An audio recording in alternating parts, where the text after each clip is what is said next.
All right, I think we are ready to get going. How's everybody doing? Woo! All right.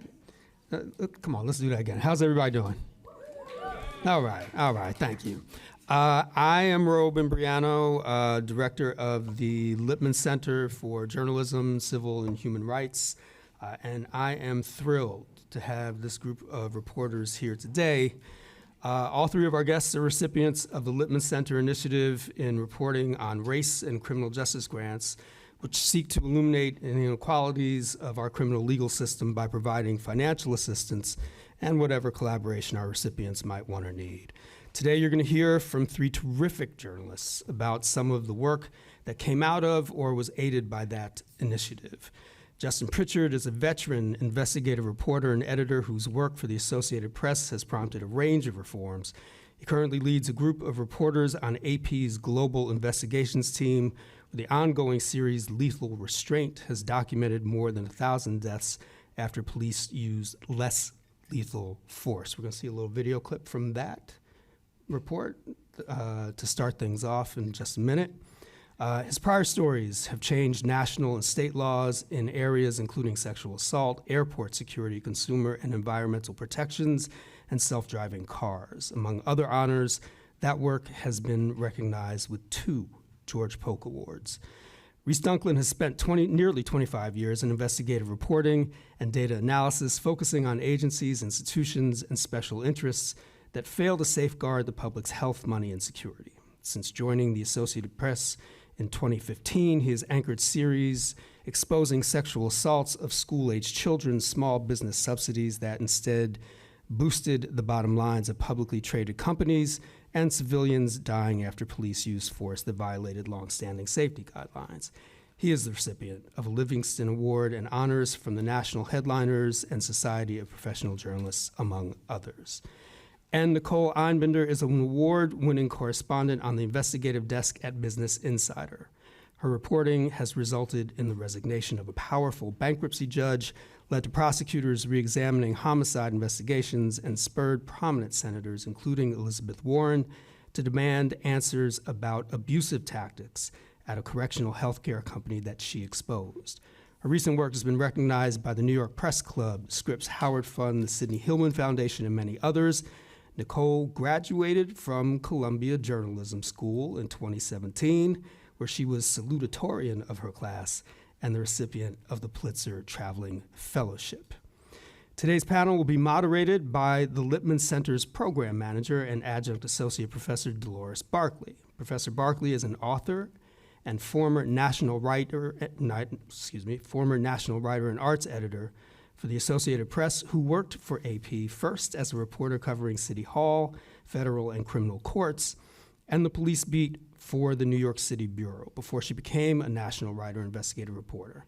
Her investigative series with fellow national writer Todd Lewin, Torn from the Land, was a seminal work in documenting the massive depletion of wealth suffered by Black Americans through land loss.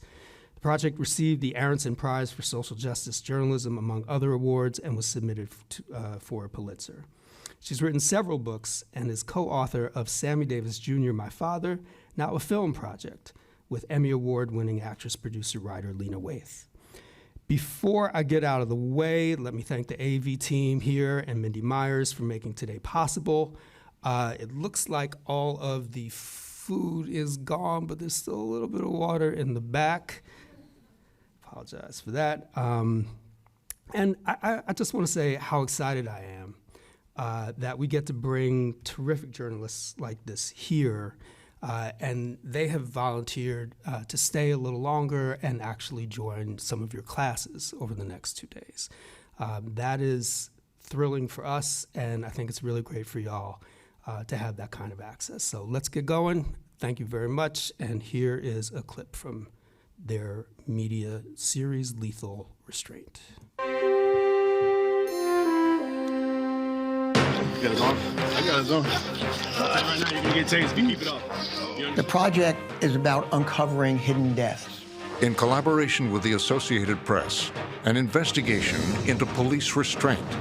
people know about deaths in police interactions, but no one really knows the extent of it. In many cases, it's sort of unclear what role the police force played in the death. We're real-world practitioners, so we're dealing with a real-world problem. Given this reality that officers are often the ones responding to mental health crises, how are they trained to do that? That's one of the problems. There's an inconsistency there. And the impact on families. We're devastated. We want answers. He should not have died. You find so many families left with unanswered questions. It's important to identify what went wrong and who was responsible. Now on Frontline, documenting police use of force. This program contains mature content which may not be suitable for all audiences. Viewer discretion is advised.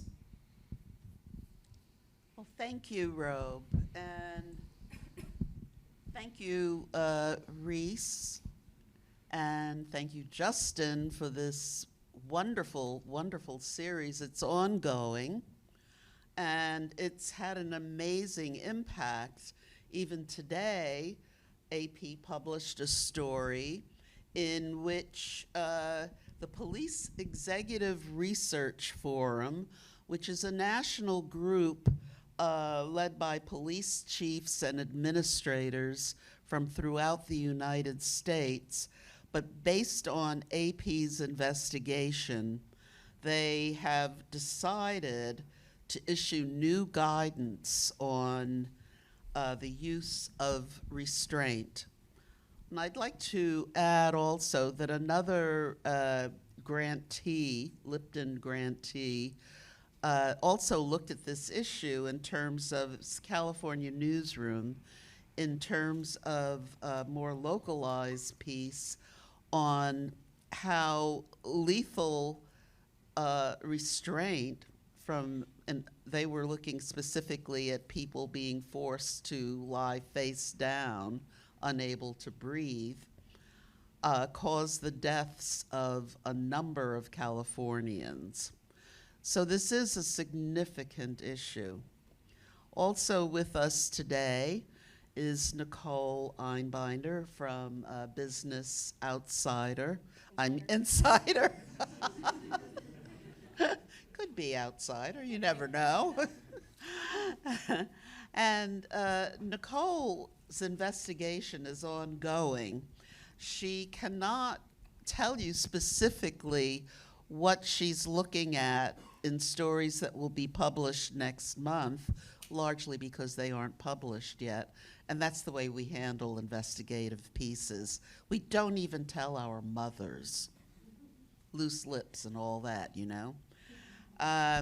But as a part of this investigation, something that rolled out amid all of the data they had collected was an amazing story she did on cruel and inhuman punishment in the prison system in Florida.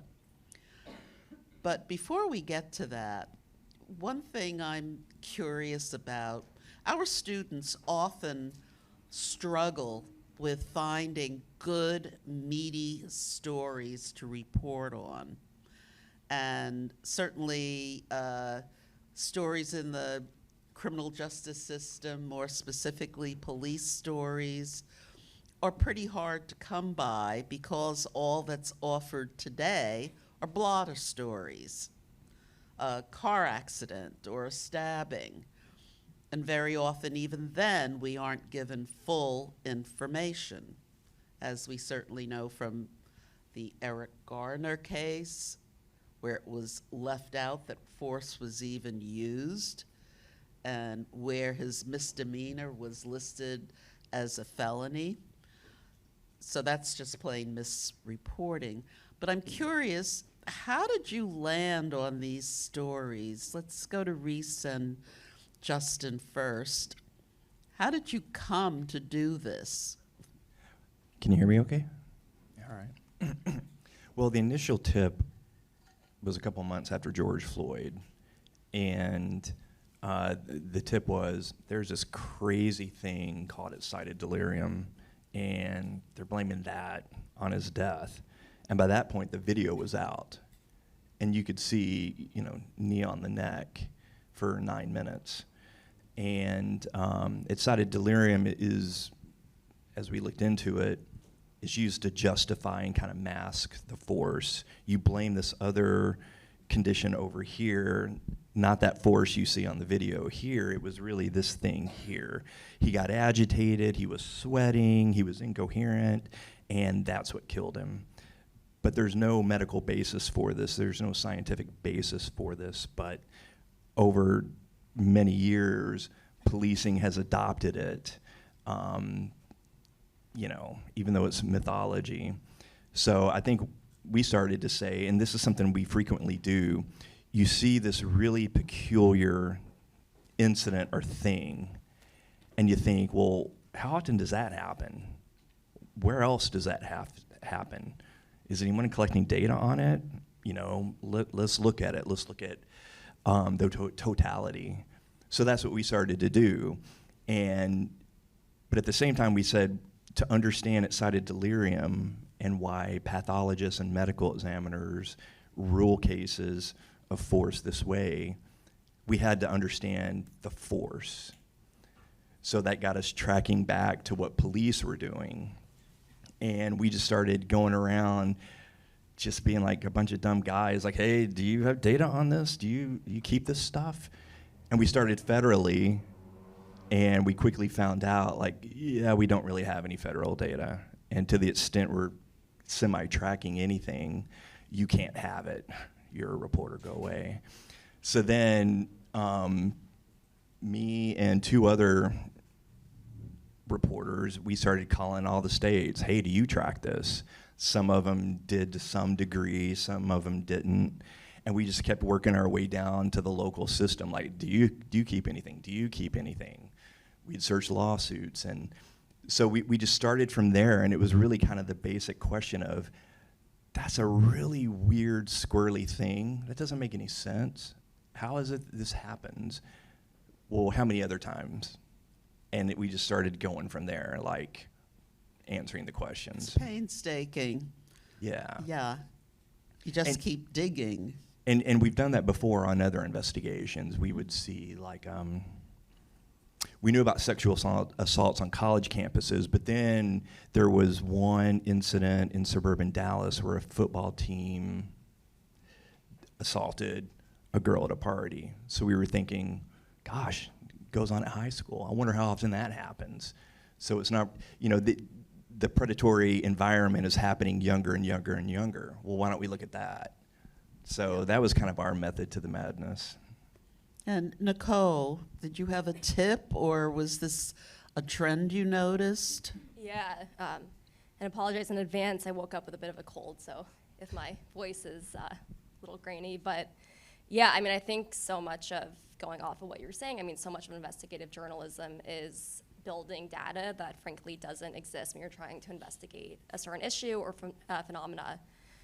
My team broadly, what we've been working on is looking into Eighth Amendment violations in prison. The Eighth Amendment is cruel and unusual punishment. Anecdotally, I was just shocked by how many blatant human rights violations are transpiring day in and day out in prisons. They're behind closed doors. There's no one who could, open their phone and take a video when something really horrible is happening. So we've been trying to track that and figure out, how often is this happening? How often are folks able to seek redress when really horrible things happen? And when you are a prisoner, your only avenue is the courts most often, because internally in prison, there's retaliation. There is, it's a hard place to be, and it's a hard place to seek justice. So as my colleagues and I have been pouring through these Eighth Amendment lawsuits all over the country, we've used a database called Westlaw, similar to NexusLexis, which I think might be what is used here, but I've been really just tracking all of these lawsuits that mention precedential Supreme Court cases. And I was going through them, and I came across a lawsuit in particular that really stuck with me, involving an elderly man named Lynn Hamlet who lived in Florida and talked about how he was locked in a shower stall. He had diabetes that had, he had open wounds festering on his legs, not to get too graphic with the details, but was locked in a shower cell that had feces in it. Couldn't get out, no one was doing anything. He ended up getting extremely ill on the verge of death because of the infection that he got by being locked in the shower stall. And I saw that and I was kind of just like, holy cow, this is crazy. How is this happening in the United States of America? Attorneys are excellent sources. I love my civil rights attorney sources. I reached out to the attorney on this case, who was working at the appellate level for the MacArthur Center, which is a nonprofit civil rights organization. And he told me that anecdotally, he had heard that, for one, that shower cells were being used quite often in Florida as holding cells. And then looking into the brief on that case, they had talked about how another individual may have been locked in a shower for hours prior to Mr. Hamlet going in the shower, and that's where the feces came from. He had to defecate because he wasn't allowed to leave the shower stall. So I kind of got this tip from this lawsuit of, oh, this anecdotally, this might be happening, this is a thing.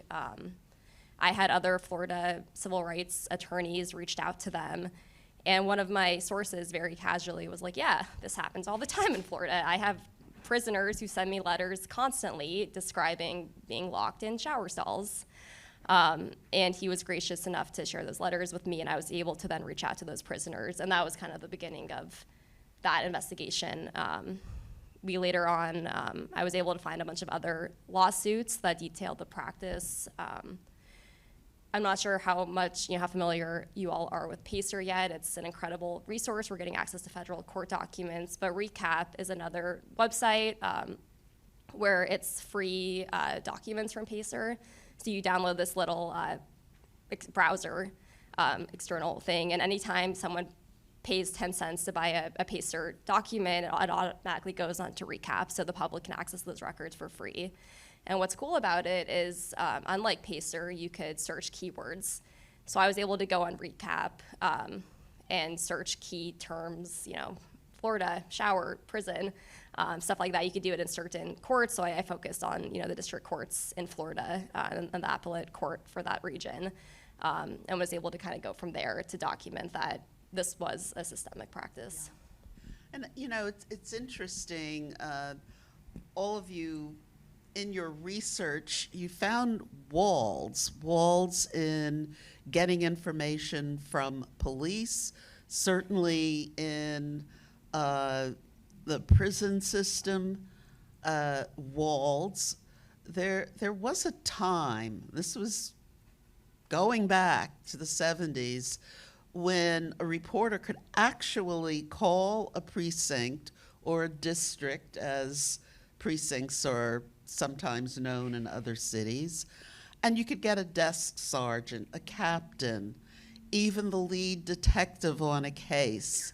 You could ask questions, get answers. You could even, in some instances, I know I went along on not a PR drive along, but a real one on a drug arrest, and it was pretty out there, frankly.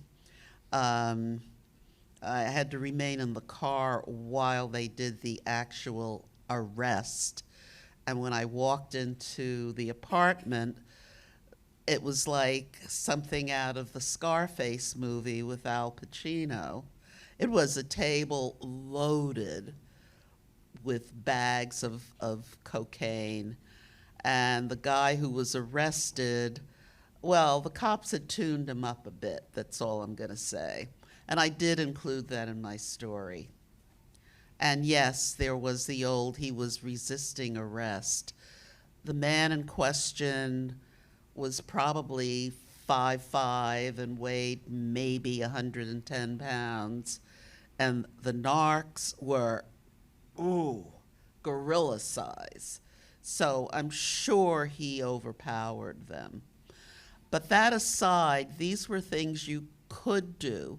Now, to get information from police or from corrections departments, you're given a press release, or you're dealing with a PR department of a law enforcement agency. How do you guys get around that wall? Justin, how do you deal with that? That's a big challenge, and it has changed. You think of the original press release in George Floyd, and you can go back and take a look. It basically says, there was this guy and he had a medical emergency. Well, we know what the real story was there. So that is a huge challenge, and I think there's certainly several different approaches to trying to get around that. First of all, it depends, I would say, on whether you're physically there, right? Are you in the same city? Are you calling from far away? Can you show up? Can you develop human sources, right? Face to face. That's one. Certainly, there's a great skill and something that you really, really should fine tune and learn, and from your excellent professors here, really dig down on is how to develop that trust over the phone, because a lot of the stuff, we all work remotely, right? Our stories are national. You're talking about Florida. You're in the West Coast. You're in different places. So, developing that trust or relationship by the phone, and I think that a key to that is, I think that the way you can get information in these circumstances is either because they respect you or they have a little bit of fear of you. And if you don't have either of those, you're probably really not going to get very far. There's other ways, documents, to get around that, right? Freedom of Information Act requests, Public Records Act requests on the state level, where you can get information and then come back to them and say, well, I know this now. You probably want to talk about it, right? You don't have to. It's up to you. But we know it. I mean, you said it. It's right here. What do you think? Let's talk. And there's a lot of stuff that over the next couple days, hopefully we'll see you in other classes where we can talk about, sort of applying kind of a prisoner's dilemma idea to Public Records Act requests, where you can get two different agencies that might have it and see what you can get from one and pressure the other, that sort of a thing. So that would be my answer to the question. If I could also just take a second and say thank you to the Lipman Center for your support of the work, to the students for coming, for inviting us, to AP as well for the support of this, and also I want to give a shout out to Reese Dunklin in this forum, in this august place of journalism, because without Reese, this project would not have happened.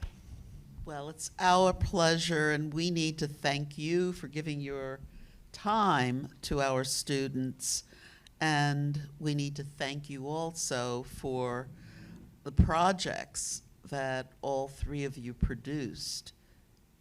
Well, can I piggyback on something you said?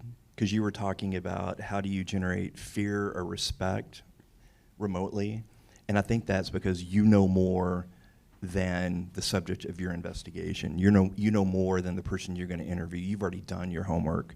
So when you're calling them up, it's really just to say, like, do you want to say anything? Because I don't really need you. I've got the records, I've got the videos, I've got the other sources. And we've had, and then you also know, like, how is it supposed to work? What are the standards? What are the best practices? So we learned, like, how are cops supposed to use the taser? How are they supposed to pin somebody face down? What are the long-standing practices? So when we would call up people and we start talking their language, like, well, how long was he down? Do you have pressure on his back? Where was the cop's knee? How long was he there? How many times did you shoot him with the taser? Was it near the chest, or was it, in his neck? That's when either spokespeople go, I'm going to have to get back to you with our general counsel. Or, if you're dealing with a civil rights law, you're trying to get them to open up as a source. They can tell, like, this reporter isn't just calling up, trying to grab a quote to stick it in the story, and I'm never going to hear from them again. You have to assume all these people get a bazillion phone calls from reporters, and they're thinking, like, you're just another guy calling me up. I'm not going to hear from you again. But when you demonstrate, like, no, I'm serious. I know my stuff. You need to, like, help me. I mean, we've had other colleagues who have been working with us who aren't investigative reporters. They'll come back and they'll say, man, I just had this interview with this lawyer, and he's like, man, you know so much stuff. I'll send you everything. And they're like, that's why you guys do all the homework you do before you call people. And we're like, yeah. So And then also, thank you. Yes, I second what you said about thanking you guys for the funding, because truly, you talk about walls. One of the walls, police departments charge an arm and a leg to get records. They charge an arm and a leg to get video. You would think it is impossible to make a copy of a video when you talk to these people. And we've had some estimates that were what? Thousands and thousands of dollars. And I don't know if you ran into that getting jail video where they're like, oh, this is going to cost you. So or truly, they just don't give it to you at all.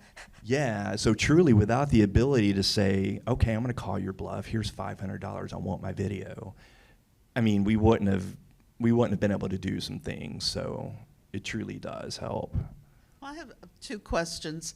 First of all, how long does it take to build up that fear? And is it fear of you as an individual reporter, or fear of your news organization, or both? I think it's fear of the story getting out. Okay. Because I don't think they want this stuff out. And that's why you see misleading things in news releases. That's why you see misleading things in incident reports. That's why they fight you on the video. So in a way, because you've got your homework and you're asking kind of the right question, they're thinking, we have to protect our institution. So I don't know if I've ever felt like they fear me as an individual, but maybe maybe the backing of our institution, I suppose. Yeah, there's the respect for you, or they wouldn't talk to you. There is a level of respect. Justin, you mentioned that. Yeah. I mean, I think so. And then, it does help, to have the AP name rather than just me. They don't know me from anybody, But if I say I'm with the Associated Press, they at least take the call. But yeah, I mean, I think it's just knowing your business before you call them, because you don't want. I've always heard that saying, and you guys have probably heard it too. Don't ask a question where you don't already know the answer. So, I mean, sometimes you need the subject to guide you along, but if at all possible, you already kind of have an idea scoped out, like he's probably going to say this, or he might say this if he says this, and I'm going to follow up with these 3 questions. There's just so much thinking that goes into it before you even make the call, ask the question. Well, with police and corrections handing out so many false narratives to reports that we as journalists receive, and of course we're trying to hold them accountable for the public, is it more important today for a journalist to do the more in-depth investigative piece than the day-to-day blotter stories? Or how do we handle the blotter stories when so many of them we've had to rewrite, retract, correct, because the information flowing from the cops is total false narrative? How do you deal with that? Well, I think what I would do is, I think there are ways you can do that story, but you can infuse, I don't know if skepticism is the right word, but you can basically say, the cops won't explain this, the cops won't address this, the cops won't address that, where you kind of signal, I'm asking the question, they're not answering at this point, but we know to be asking these things. We don't have the information now, we may get it later. Rather than just writing your story where you just accept the party line 100%. So I guess, you can still do the dailies to record that this is happening. You may not have the full story, write what you know, and then make clear what we don't know and what we hope to get 2 weeks later, 3 weeks later. Nicole, did you want to address that? Yeah, I mean, I think I agree with everything you said. I think skepticism is important. I mean, like you would with any source, don't just believe what the cop tells you about the situation. I think a big part of criminal justice reporting is oftentimes, especially for reporters on deadline, we're just trying to get the copy out. You miss dehumanizing the individual that was actually impacted and at the heart of it, and remembering this is a human being. This is a person with family and loved ones and hopes and dreams. And it's not just a quick bullet in the paper of someone that got in a hit and run or whatever it was. I think if you have the time and space to call up their loved ones to get some details of this individual's life. The DART Center at Columbia is such an incredible resource to learn how to do trauma-informed reporting. We did a training in our newsroom with DART a couple of years ago.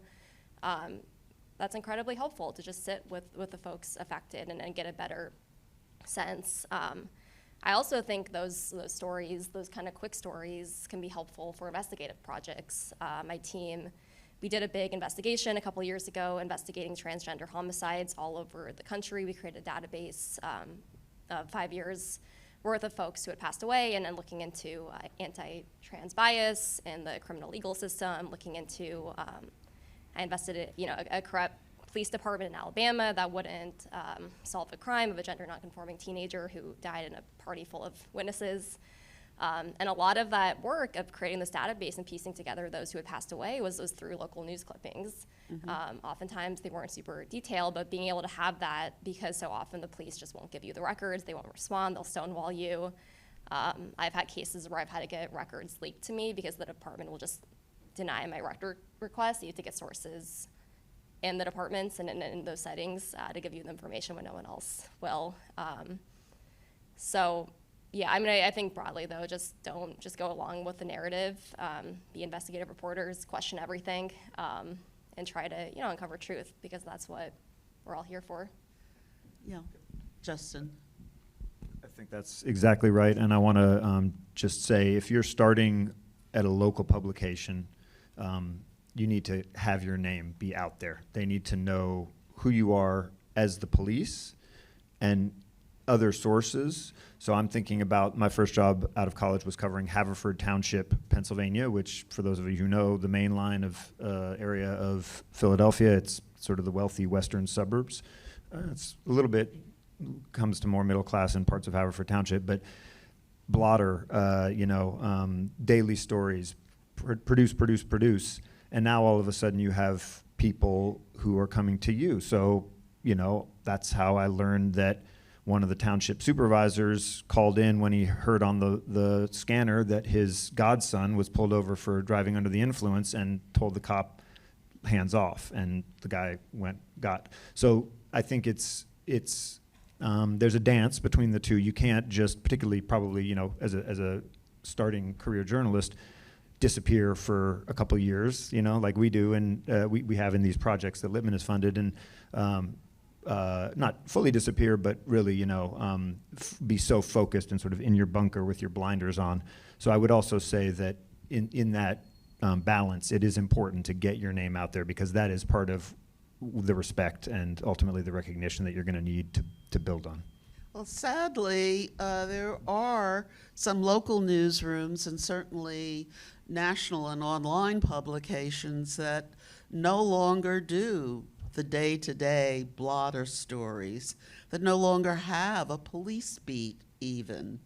And in some major cities, what we fondly referred to as the police shack, which was the press room located in many municipal buildings or in the police main headquarters itself, those are gone.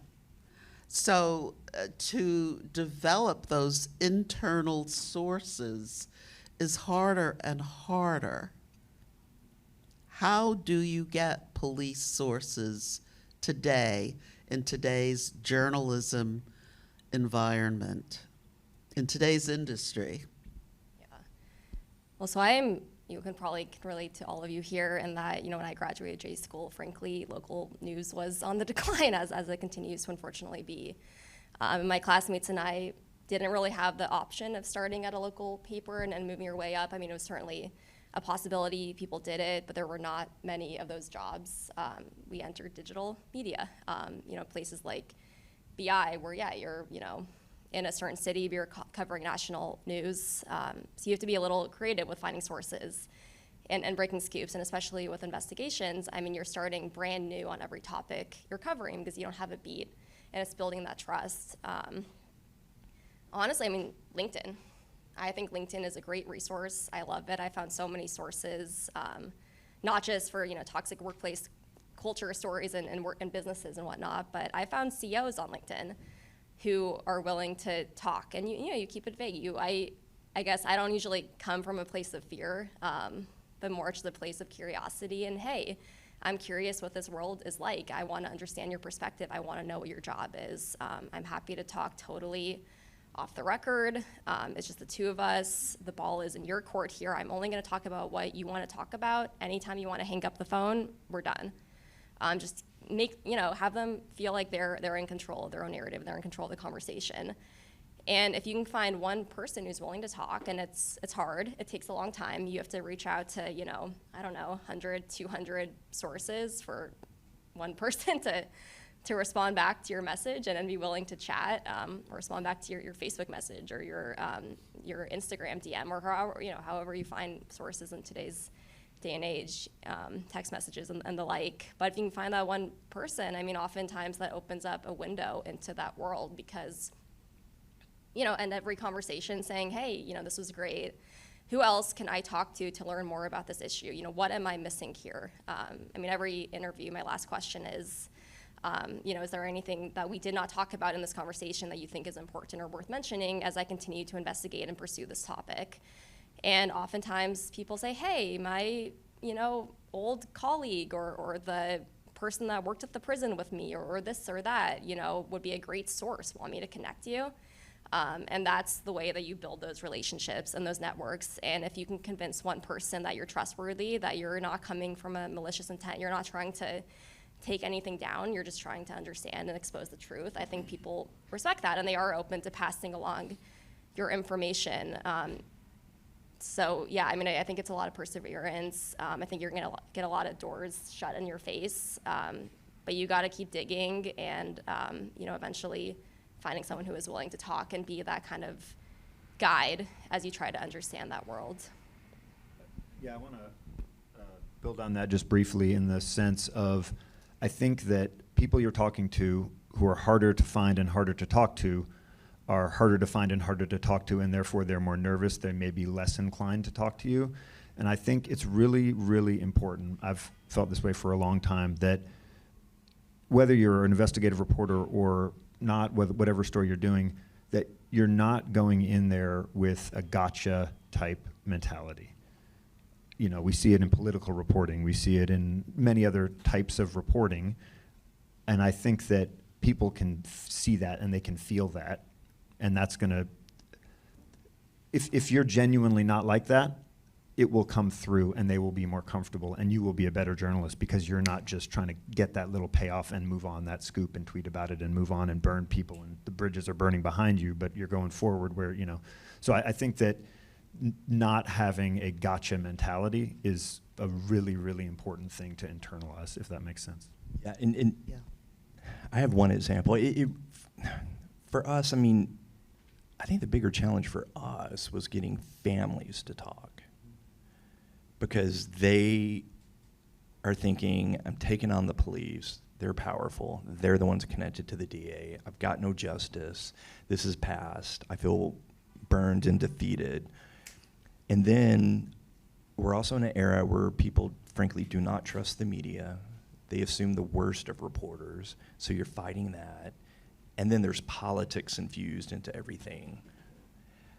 We had one case where we really needed this family to talk to us. Something bad. This was such a good case. And we're like, so the first thing we did is we kind of background the family to the extent we could, and they had public social media profiles. And then we kind of realized, like, politically, they were very red. And we just thought they were gonna hate our guts. If we just cold call them, they're gonna hang up on us. So we got to go in person. Okay, so if we go in person and we knock on their door cold, that can be very off-putting. I mean, I don't answer my front door when I work at home. You know, I'm like, who are you? You know, leave the package, go away. I don't want you. So it's like, how do we get the lady to come to the phone? It's like, or the door, when we knock. Okay, well, what do we say when she comes to the door? And we discussed this as a team for like 2 days on and off. Well, what if we tried this? What if we tried this? And then there was a discussion of, well, maybe this is our only shot. Maybe we should have video there. No. Don't take video along. That's going to be more intimidating. No. Don't do that. Don't pull out the camera. No, just be ordinary people. Dress down. Don't dress like you're a reporter.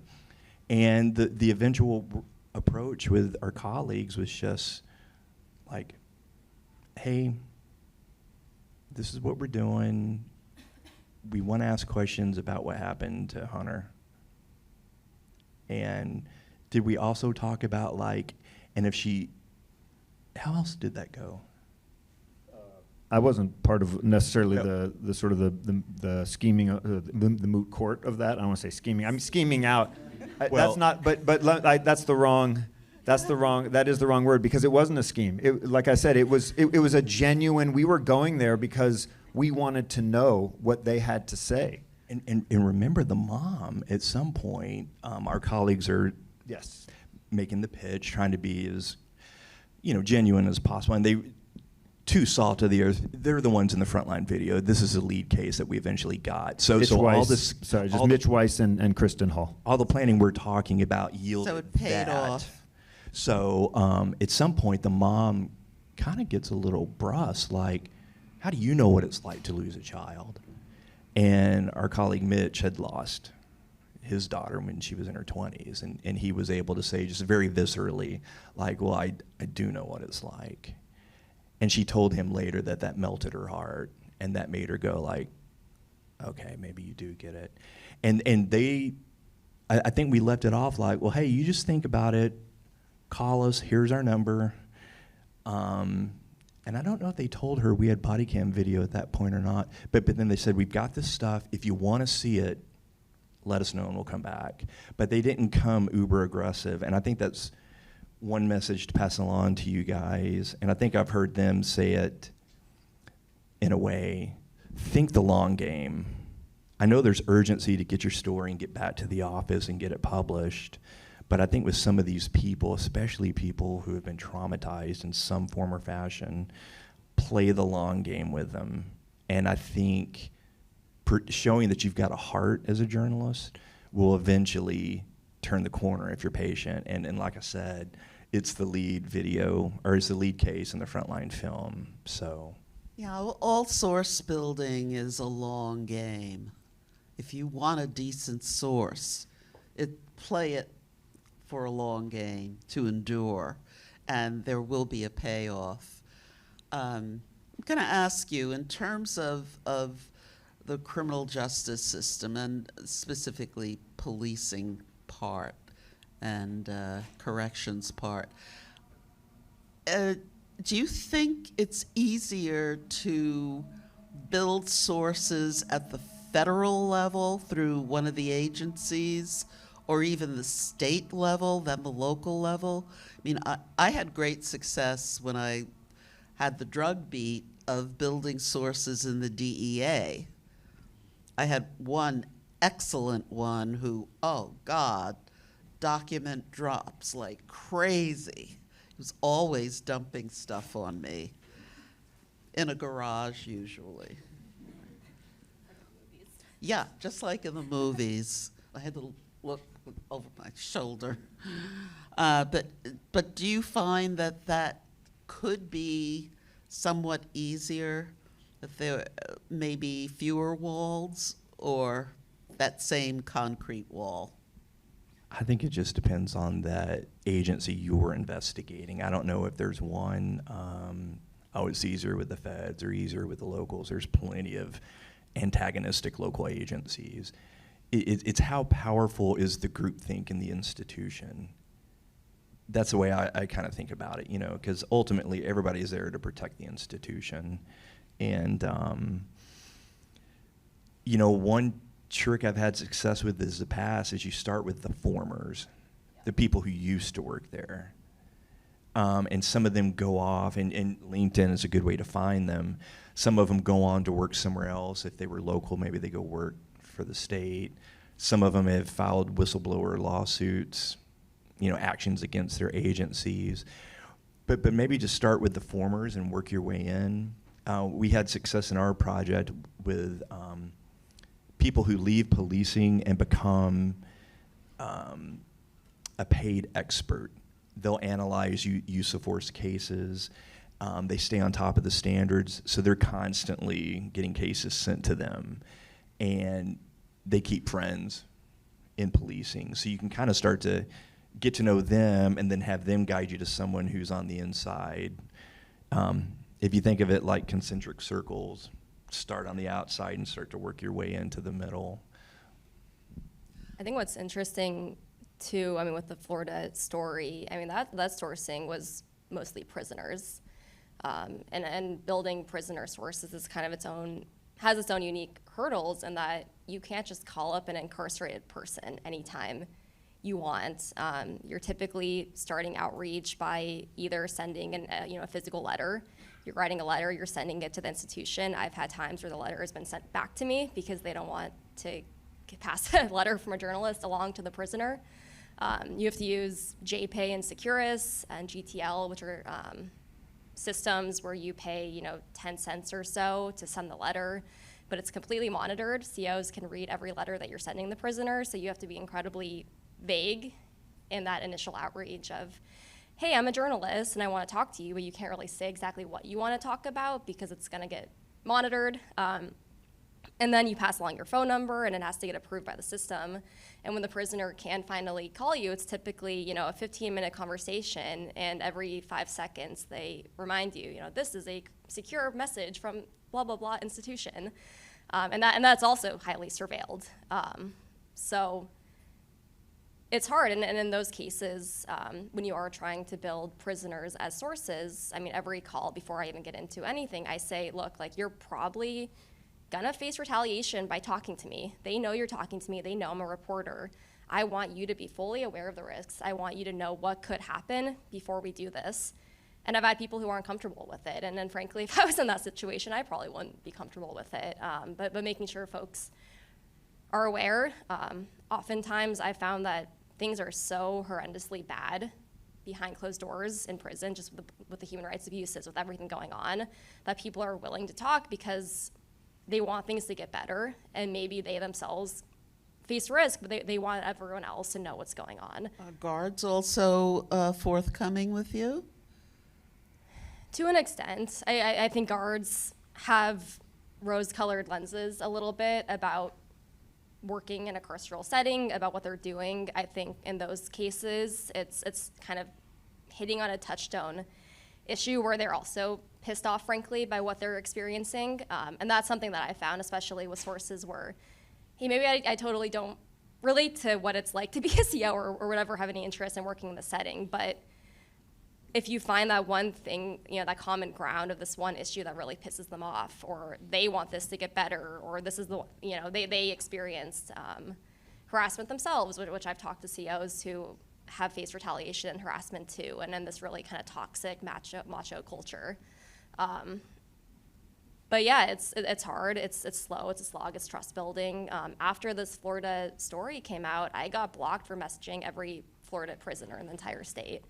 It's through a system called Securus. I went to follow up with a source after the story came out, and a big thing flashed up on my screen saying that you were blocked. And then after that, one of my sources called me up and said that a CO made him sign a statement saying he would not talk to a journalist again, which I then submitted a Sunshine Act request to get that document because I wanted to see it myself. I went to the FLAC and badgered them. They claimed it was a tech issue gone wrong, is why my access got denied.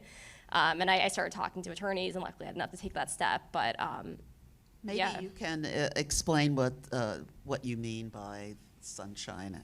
Right. So that's the FOIA record request law in the state of Florida. Is called a Sunshine Act request.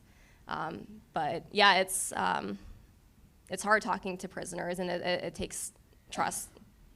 And retaliation is a real thing, so. We're We're going to open this up to questions from you guys.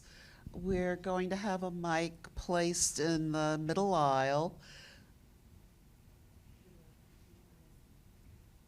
Oh, right there. Please line up. Please keep your questions short. Do not make statements. We all know what a question is. It ends with a question mark, as opposed to reading from your iPhone for 3 minutes an opinion. So I hope you have lots. Oh, yes. I hope you have lots and lots of questions. Just tell us your name and who you wish to answer. And you can, guys, you can line up. Okay, hi. My name is Olivia. I'm in the MA program.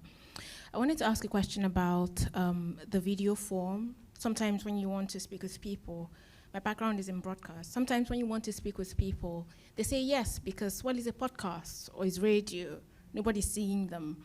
But then when you whip out a camera, people start to rethink, because now people can also see them. So how do you deal with the fact that increasingly people say yes to speaking with you until you bring out a camera, and then you're losing all your sources? How do you stick with really interesting sources when they are terrified of the video format? I think maybe what I would say is, if time permitting, do you have to have one take? Can you have the camera gradually come out and maybe have one casual talk where you're just getting them used to it and you're kind of information gathering? You're not doing the official interview. Or maybe you shadow them for an afternoon. And I think that's where our colleagues in the Tennessee case, they wanted it for B-roll anyway. So they began shadowing them, and over time, the family just got used to it being there. I mean, I would be scared to death if I had a camera following me around. I'd be thinking, like, am I saying things that just sound ludicrous? Do I look goofy? What's my kid gonna think? I'd be the same way. So I think that's what we did, is just, you kind of gradually bring it in. Again, time permitting, you may be on a time crunch where you don't have that luxury, or you may have a format where it's got to be a certain way. I would just say, like, could you do 1 or 2 passes with them to get them loosened up? Or if they say something, circle back around and ask it again of them. And because I've been around some TV people who will do that. Like, that sounds great, say it again.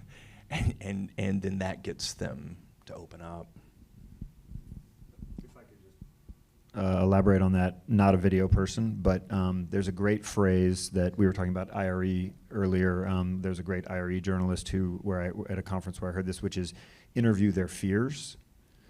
If you can find out from them what their concerns might be, if they react in this way, or even before you pull out the camera, just ask them, like, what are your concerns? Like, what do you, and a lot of times I think people have fears or concerns that are more in their minds than are in reality. It might be something about, how is it going to be used? Well, you can assure them, it's only going to be used in this way. Is it, and so there's different ways of doing that, and even metaphorically, right? You don't pull out the camera immediately. You might not even pull out the notepad immediately, right? You might talk to them, and then you might say, do you mind if I just take a few notes, right? Again, it's being respectful. It's being not gotcha. It's being, like you were saying, in circumstances where there could be repercussions, being transparent about that, because I don't want to go to bed or wake up the next morning worried that I've screwed someone over and I didn't come correct. Yes? Hi, my name's CJ. I'm curious with these longer-term database collection type of stories. I'm sure you all had a lot of pending cases still when these were first published. So what's the instinct for when it's ready, or at least the first iteration of when it's ready? and executive leadership. How come you don't have the story yet? Just really quickly on that, I think you set goals and then you check in constantly. Can we meet this goal? Can we exceed this goal? In our project, we had weekly meetings, we had weekly memos. We knew that we wanted to do a long period of time. We did 10 years. We actually ended up having to change a little bit about what that span was, just because it did take so long due to resistance from agencies that wouldn't have records forthcoming. So those are just some thoughts. I think you also need to make sure that each case you cite is 100%. If you're missing just one tiny little element, just a tiny piece, do not publish it, because it's a domino effect. So there's that type of calculation in deciding when you're going to publish. Yeah, we would err on the side of being conservative. So if if the civil lawsuit just got filed and we couldn't get records yet because maybe the investigation was pending, so we know they were alleging abuse, but it was kind of hazy, we wouldn't include it. We needed to have a definitive answer, so we just, in almost all of our data stories, we're saying we found at least this many. This is a floor, who knows how high it goes, but this is the at least. So that was our approach. So if something was pending and kind of weak, we just said, just leave it out for now, and then circle back around, and maybe in 6 months, because our project was lasting a very long time, maybe it would get updated and then it could join, the universe of cases. So. Thank you. Hi, my name is Amethyst.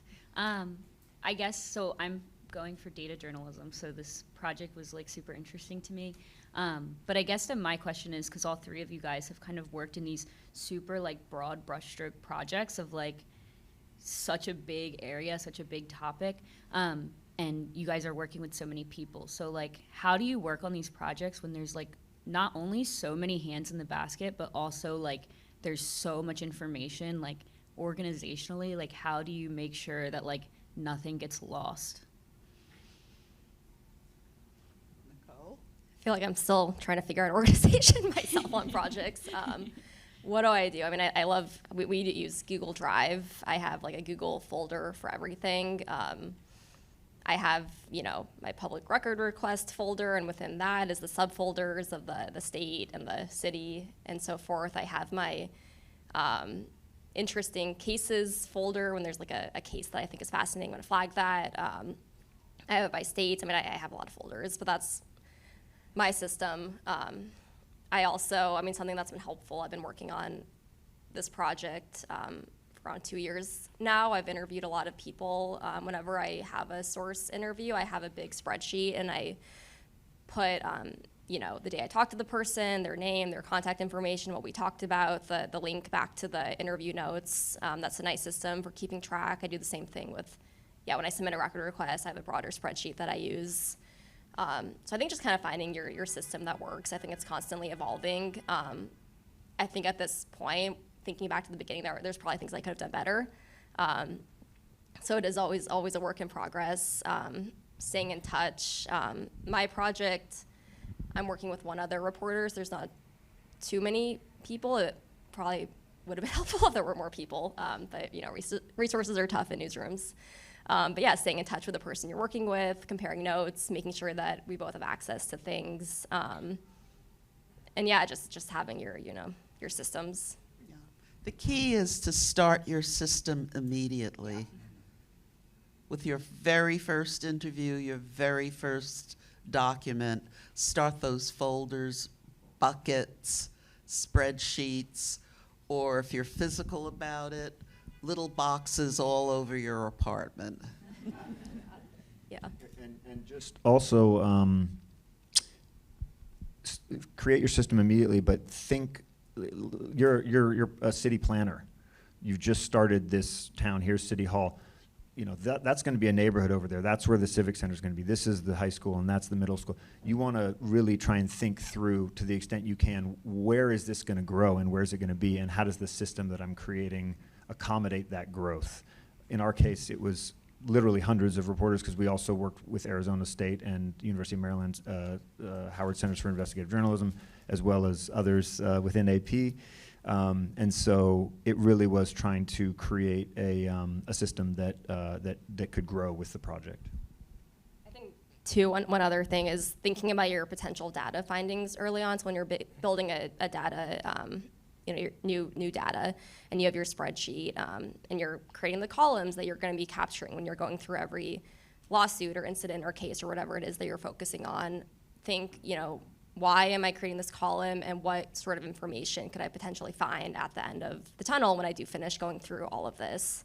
I think that's so important, and we had so many conversations before we even started going through all the cases of, what's the information we want to find. We consulted with sources and data people and attorneys and all of that. So you don't want to find yourself at the end of the project and realize, oh, I missed this huge data finding that now I'm never going to be able to capture because it's too late. We also had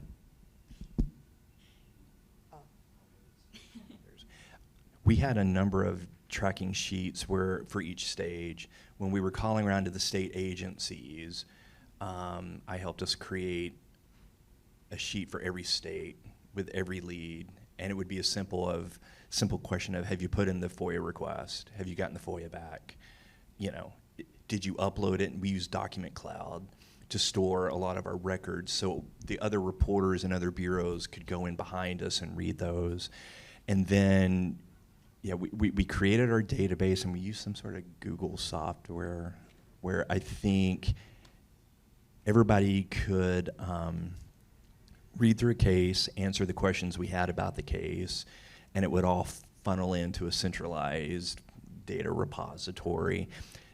And we were, because we knew the cases that had made it through our system, we could check the progress and see that, yes, they were logged. These are the ones that are yet to be logged. So it's probably there was a lot of organization that went into it, and it's a really long answer, but the point is you definitely need to have an infrastructure for it, because if it's just spread all over your desk, you're never going to get done. So, and like they said, thinking ahead of time, what do I want to do with this data once I have it built, and then reverse engineer.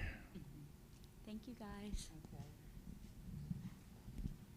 Hi, my name's Livia. Thanks for coming. And I was just wondering, kind of related, when a project is really big and complicated, how you manage staying in touch with people once the story is published, especially when it's really sensitive, and kind of how long potentially you keep those relationships for, especially if you're still in the beat. And then also, like Nicole, I was wondering, with the prisoners, were there any conversations that you're able to have with them where it wasn't under surveillance, and how that worked? Yeah, to answer the second half of your question, every phone call is going to be surveilled. That's just kind of the fact of the matter. If they're always actually listening in, that's another question. I doubt they were probably listening to me, I don't think, until after the story published, and that's when my name came across their desk and they realized, oh, wait a second. And then that's when I lost my access and all of that. Another option, and this is more difficult, but sometimes you can get in-person interviews. So I've done, a couple in-person prison and jail interviews. Sometimes those feel a little more removed. Those have their own sort of challenges of what you can bring inside and how long you're there and getting it approved and this and that. But yeah, in general, every aspect of prison is going to be surveilled, and that's why I think you need to be upfront with your sources that if you are going to talk to me, there are risks attached. I would just add that Reese talked about the origin story of our reporting from Excited Delirium and then sort of spreading from there. And in fact, Excited Delirium is not ultimately a huge part of what our series has focused on. It's an important part, but not a huge part. That original story idea, or that original tip, came from a source who one of our reporters had talked to over time, someone who's a big person in their field and who knows a lot, and just regular check-ins. Hey, what do you think about this? on the other end, a family you've written about, or a whistleblower or something like this, I will still stay in touch with them, not because I am trying to get something out of them, but just because we shared something important, and I came to understand them a little bit, and they came to understand me, and just basic human interaction. So I think that, yeah, the source stuff is on the front end, but also on the human side. You're not saying, okay, great, thank you, I've published. What's your name again? Thank you. Hi, my name is Jessica, and my question is for all three of you, but Nicole, you said something about how so much of investigative reporting is building your own data about things that don't already have data on. So this week in class, in one of our classes, we're particularly talking about diverse sourcing and cognitive biases, and we're journalists and we're doing our own research, but we're also not researchers. How do we make sure that when we are building data from the ground up, that we're building reliable data? And how do we know when it's enough? How do we know when it's surveyed a good portion, a diverse enough portion of the population, if that makes sense? Yeah, I think it's important to be upfront in the reporting of how you created your data, what your limitations are, what you're able to do and not do. With the database that we're building, we knew that we couldn't do anything too crazy because we just didn't have the manpower and the resources. I think our database is 5 years. Like I said, we're using a system called Westlaw. We consulted with a lot of experts on Westlaw to create key terms to capture our data. Like I mentioned, we're basing it on legal standards and Supreme Court cases, and that's sort of our methodology. But we also know that Westlaw as a system doesn't capture every single court case. Oftentimes opinions are, there's an unpublished and published opinions, and then a lot of unpublished opinions don't make it into these databases. So we're planning to just be upfront about that. This is a sampling. We did not capture every single case in this universe of prisoner lawsuits over 5 years, but we captured what came through with the key search terms that we used, that we consulted experts with. And I think that's, the transparency is just a big part of it. We're not, university researchers. We're not, academics creating big studies. We're journalists. We can do only as much as we can, and I think just, making folks aware of what you can do and what you can't do, and making sure you're feeling confident in the data that you are creating and collecting, and explaining why that is. I would say reporting has to go into your database. So there were a couple different things we would think about. To the extent anyone had a use of force form, because some police departments have it, they just don't digitize it. I looked at some of that, and I looked at, well, what are they collecting?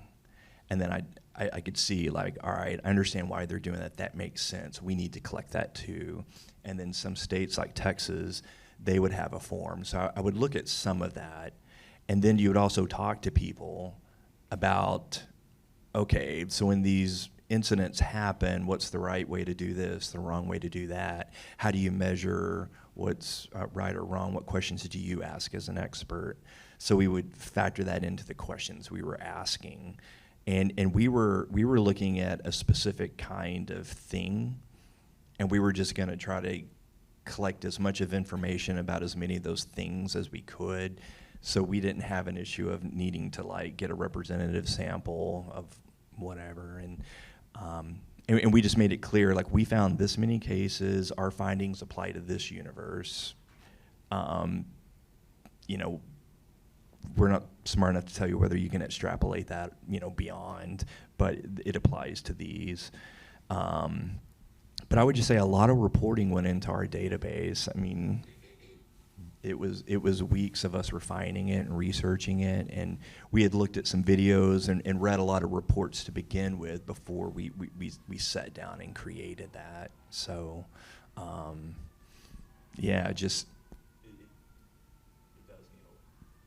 it does need a lot of research. Thank you. Hi, my name is Sum Khan.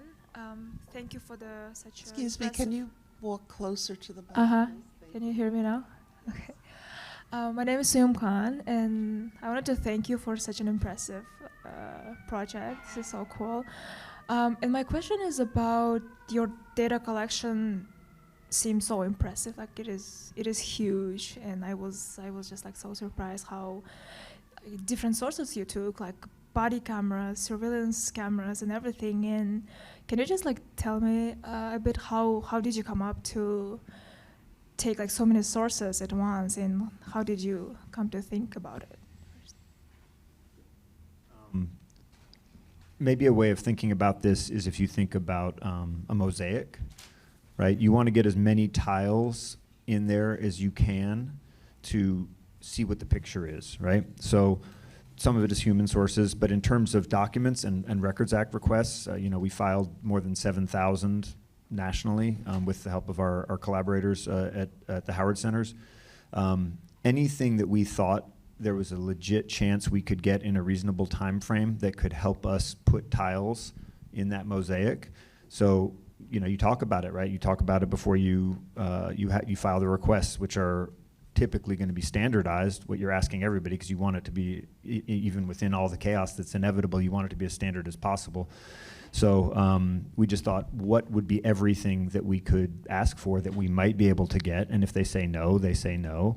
And there's certain ways of asking for it where you can say, I would like this incident report, I would like the internal affairs files, I would like the body cam, I would like the toxicology report, the autopsy. I mean, those are different agencies in some cases, but you can say, I'd like them when they're ready. You don't have to wait 6 months to edit this video to give me the incident report. So we just thought about what is everything that we could do to fill in those tiles, and what's the full range. And really quickly, what is nice too about court records, I mentioned PACER earlier, but there's such a plethora of information.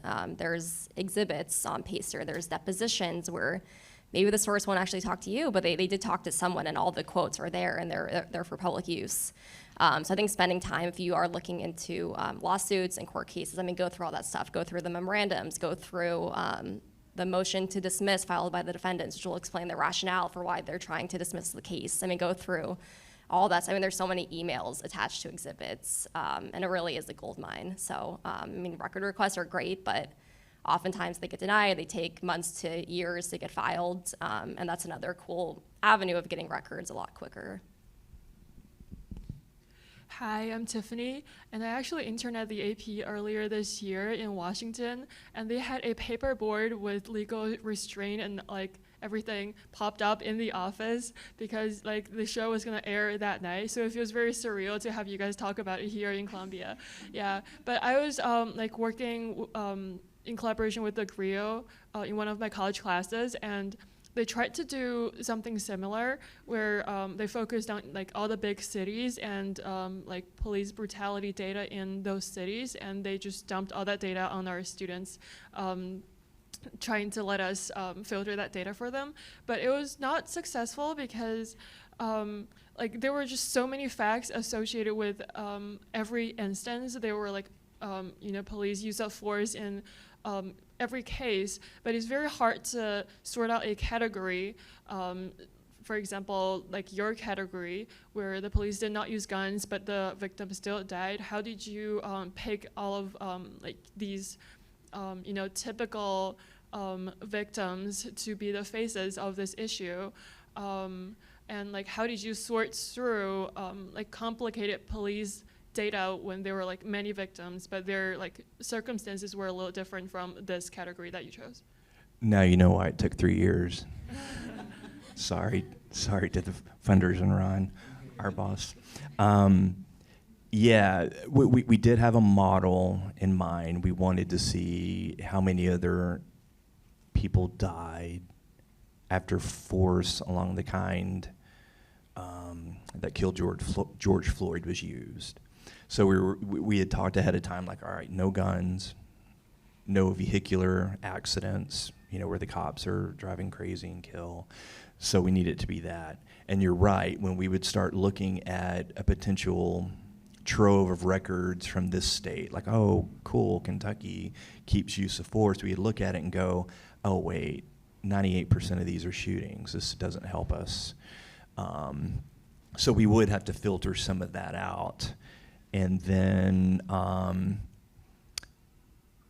sometimes we would look at lawsuits as another way to get leads on cases. So we would look at the lawsuit, and then we would realize, like, oh, use of force, wrongful death, and we'd read through and realize, oh, wait, it's a shooting, or this was a car accident, so we'd filter that out.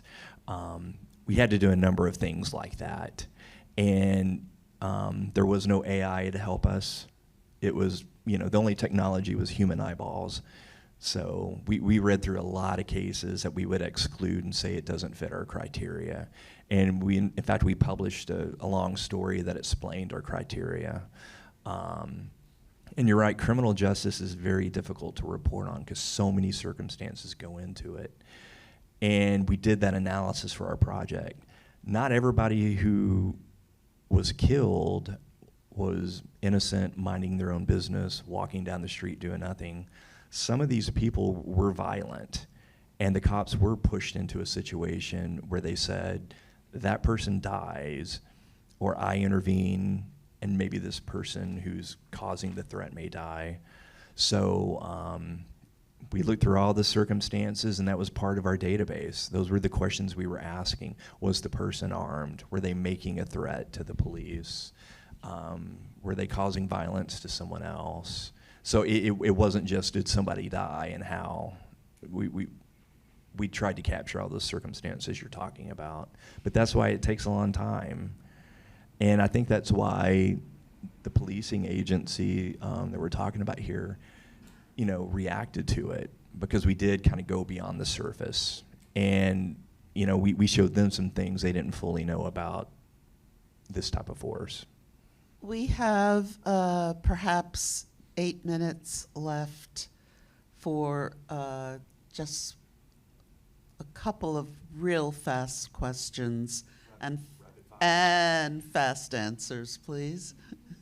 Yeah, hi, my question is fast, I promise.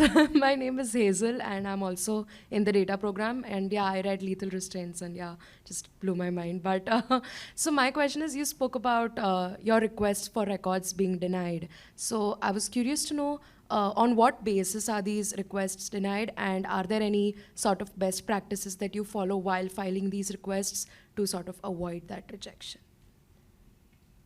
I mean, they're gonna deny any request because they don't want to give you records. Even if there is no real basis, they'll make up some sort of excuse. My colleague Matt had really great advice for me a while back of playing street lawyer, and that's what I like to do these days. They're gonna send you a denial, and then I go to often Reporters Freedom Committee of the Press, and they have a state guide, and go on there, and then I find some sort of law showing, actually, no, you can't deny it for XYZ reason. And then I kind of craft my own thing and strike back. And oftentimes they're not expecting you to fight back and try to get the records. If you get the record the first time you ask, I mean, that's extremely lucky. It's not gonna happen often. So you do have to push back, and you have to be aggressive, and you need to call up the FLAC every so often and, be nice. Hey, I'm checking in on my record requests. When do you expect, an answer? And it is sourcing in its own right. Sometimes you get attorneys involved. You can find, pro bono a counsel sometimes who's willing to help journalists get records. Yeah, it's a fight. It's tricky. It's its own form of reporting, and you just got to be persistent with it. Next question, please. Hi there, I'm Ananya. I just wanted to ask, did you guys start writing after the investigation when you collected all your data, or were you writing as you were collecting the data? That's something I struggle with, so.